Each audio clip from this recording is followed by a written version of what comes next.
A man in 1933 with $11 to his name went a whole winter and never borrowed a cent.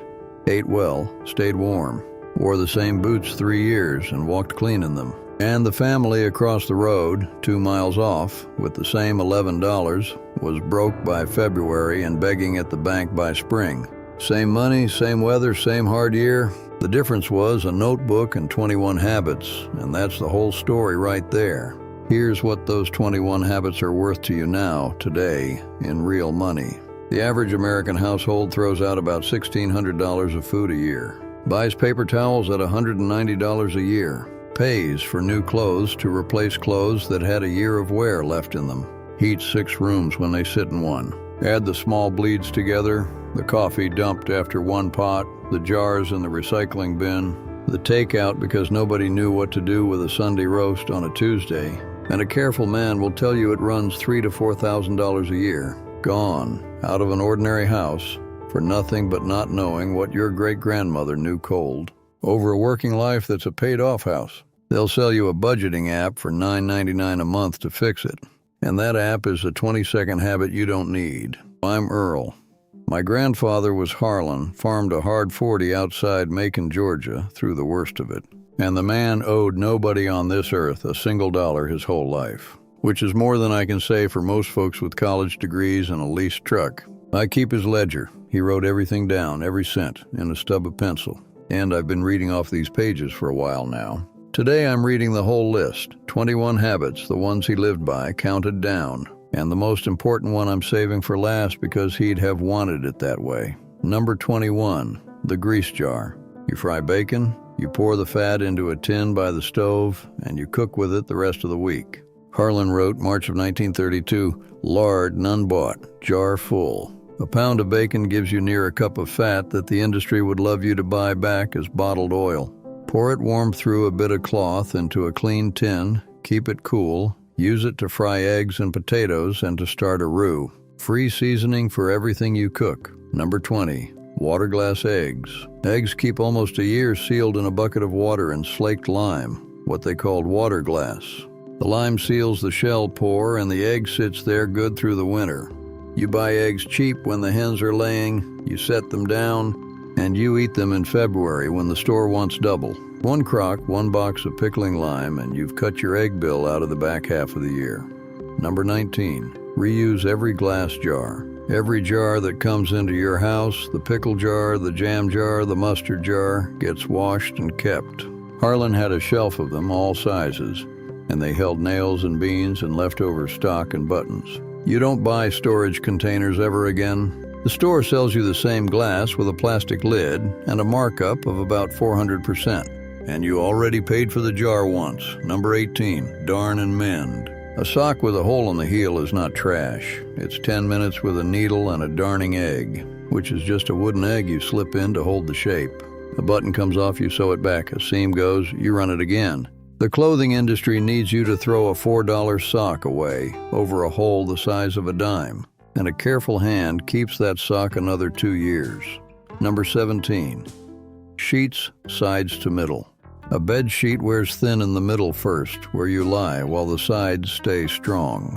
You cut it down the worn middle, you turn the 2 good outer edges in, and you sew them together. Now the strong cloth is in the center, and the thin edges are out where nothing touches them. 1 sheet becomes 2 years more of sheet. Harlan's mother did every sheet in the house this way, and the entry just says, sheets turned, none bought. Number 16, soap from ash and fat.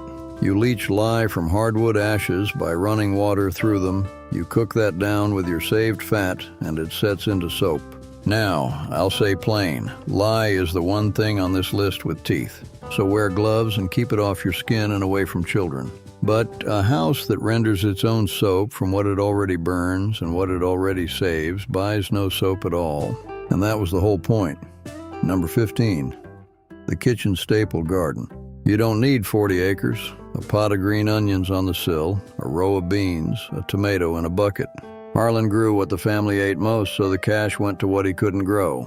The seed packet is $1 and gives you a summer of food. And the experts will tell you gardening is a hobby that costs more than it makes, which tells you they've never once cut their own grocery bill. Number 14. Reinvent the leftovers.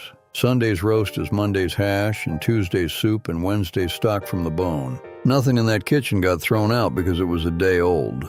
The food the modern house wastes, that $1,600, is mostly leftovers nobody knew the second life of. A roast can feed a family 4 times if you've got the wit to keep going with it. Number 13. The soap scrap ball. Those slivers of soap too small to hold, you don't toss them. You wet them and press them together into a new bar. Or you stuff them in a square of cloth and tie it off for a scrubbing ball. Every bar of soap gets used down to nothing. Harlan wasted no part of anything, and a sliver of soap is still soap. Number 12. Stretch and reuse the coffee. They reused the grounds, brewed weaker, and stretched the can twice as far. And chicory root, which grew wild in the ditch, got roasted and ground in to make the coffee go further still. A can of coffee that lasts you 2 months instead of 1 is half the coffee money. And chicory costs nothing but the bending over to dig it. Number 11. Rags, not paper towels.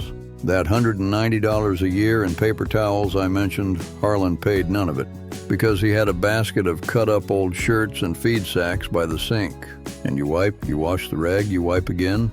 A roll of paper you buy to throw away is about the dumbest thing a frugal man ever heard of, and the house that uses rags spends nothing on it for the rest of its life. Number 10. Revive day-old bread with steam. Bread gone hard isn't stale, it's just dry.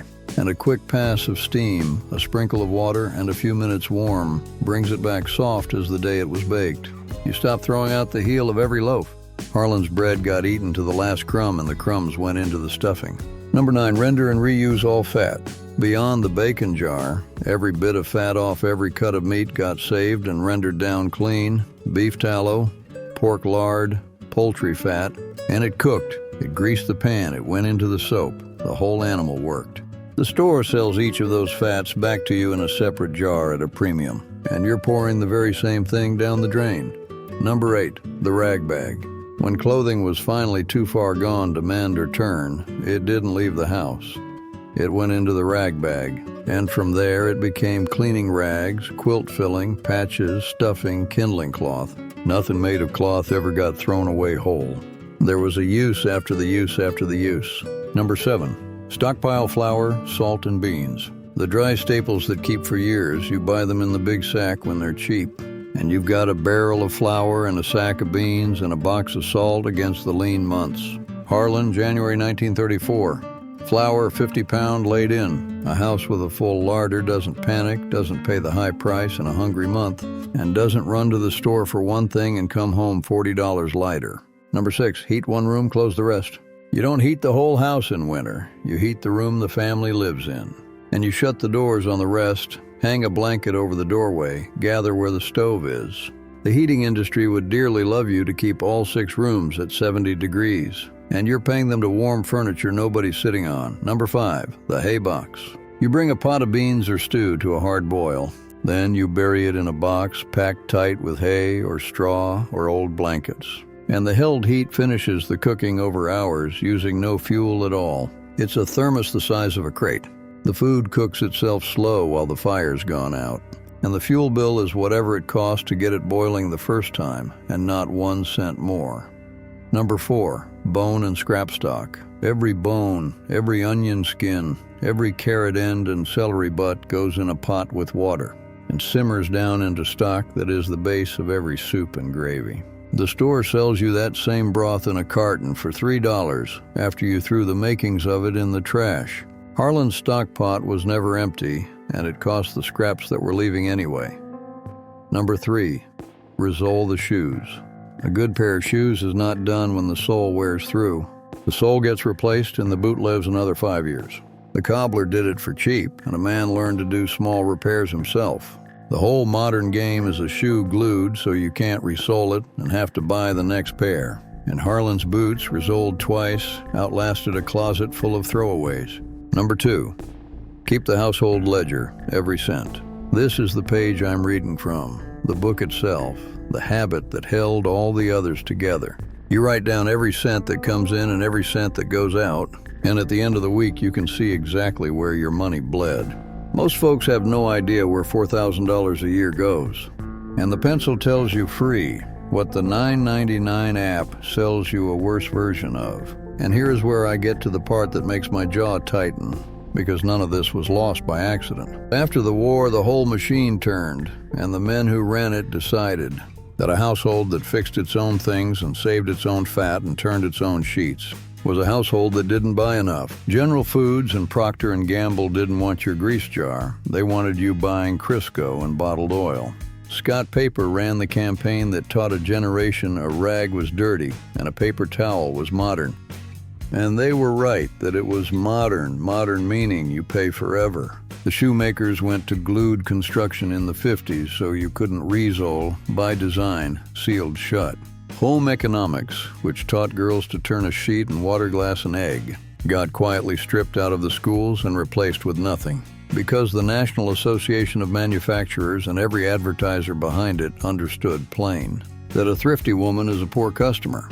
They didn't pass a law against the grease jar. They didn't have to.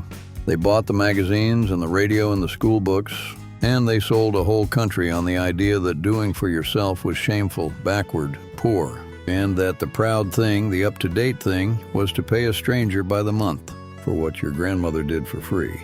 That's the theft. It's the biggest one there is. And they did it with a smile and a jingle.